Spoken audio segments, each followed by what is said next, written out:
वसुंधरा के नाम पर चुनाव नहीं लड़ी बीजेपी। सतीश पूनिया को हाईकमान ने किया मजबूत। चुनाव तक पूनिया ही रहेंगे राजस्थान बीजेपी के अध्यक्ष। जिला कार्यकारिणी में पूनिया ने किया बदलाव के नाम पर वसुंधरा समर्थकों को किया किनारे।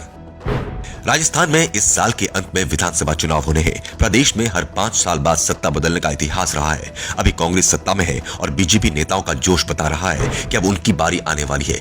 लेकिन जोश के बीच बीजेपी को एक चिंता भी सता रही है। चिंता वसुंधरा राजे सिंधिया को लेकर हो रही है। राजस्थान बीजेपी में लोकप्रियता के मामले में वसुंधरा के आसपास कोई दूसरा नेता नहीं है। सिर्फ प्रधानमंत्री नरेंद्र मोदी ही लोकप्रियता के मामले में वसुंधरा को टक्कर देते दिखते हैं। प्रदेश का कोई दूसरा नेता वसुंधरा को टक्कर नहीं दे पा रहा है। राजस्थान में बीजेपी के दूसरे नेता राज्य के एक हिस्से तक ही सीमित है, जबकि वसुंधरा का दबदबा पूरे राजस्थान में दिखाई देता है। लेकिन इतना सब कुछ होते हुए भी बीजेपी ने वसुंधरा को किनारे कर दिया। वसुंधरा भी पार्टी के कार्यक्रमों में दिखाई नहीं दे रही है। हाल ही में बीजेपी ने जन आक्रोश यात्रा निकाली थी, उसमें भी वसुंधरा दिखाई नहीं दी। इसका असर भी दिखाई दिया और बीजेपी की इन यात्राओं में वैसी भीड़ नहीं दिखी जिसकी उम्मीद पार्टी नेताओं ने की।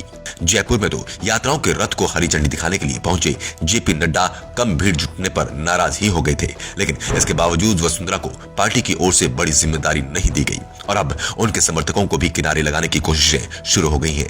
राजस्थान बीजेपी अध्यक्ष सतीश पूनिया का कार्यकाल सितंबर में ही समाप्त हो गया था और इस बात के संकेत लगातार मिल रहे थे कि उन्हें अब विधानसभा चुनाव तक हटाया नहीं जाएगा। और अब जिस तरह से पूनिया अपनी टीम में बदलाव कर रहे हैं, उससे ये साफ हो गया है कि उन्हें हाईकमान से चुनाव तक बने रहने के लिए हरी झंडी मिल चुकी है। सतीश पूनिया ने 8 जिलों में अध्यक्षों को बदल दिया है और किसी भी जिले की कमान पूनिया ने वसुंधरा समर्थक को नहीं दी।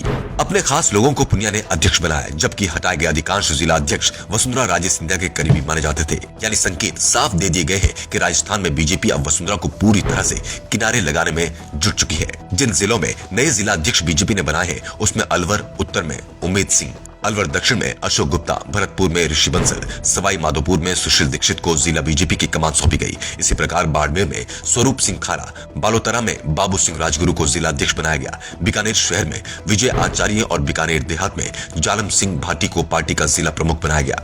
नई नियुक्तियों में जिस तरह से सतीश पूनिया की चली है, उसके बाद ये साफ हो गया कि बीजेपी हाईकमान का उन्हें समर्थन मिल चुका है। इसके साथ ही बीजेपी ने राजस्थान में भी गुजरात का माइक्रो मैनेजमेंट फॉर्मूला लागू करने का फैसला किया। पार्टी अध्यक्ष जेपी नड्डा ने काफी पहले प्रदेश अध्यक्ष सतीश पूनिया को इसका टास्क दे दिया था।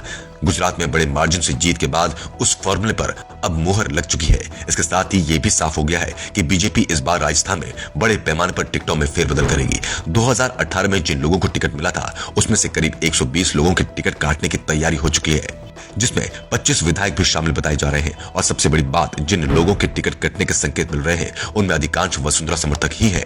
दरअसल 2018 में भी बीजेपी बड़े पैमाने पर उम्मीदवारों को बदलना चाहती थी, लेकिन वसुंधरा राजे सिंधिया ने वीटो लगा दिया था, जिस कारण पार्टी ज्यादा बदलाव नहीं कर पाई। नतीजा राजस्थान बीजेपी के हाथ से निकल गया। अब बीजेपी विपक्ष में है और मोदी शाह की बीजेपी ने उन्हें किनारे भी लगा दिया। ऐसे में पार्टी खुलकर अपनी रणनीति लागू कर सकती है। Bureau report, the Navdarpan news.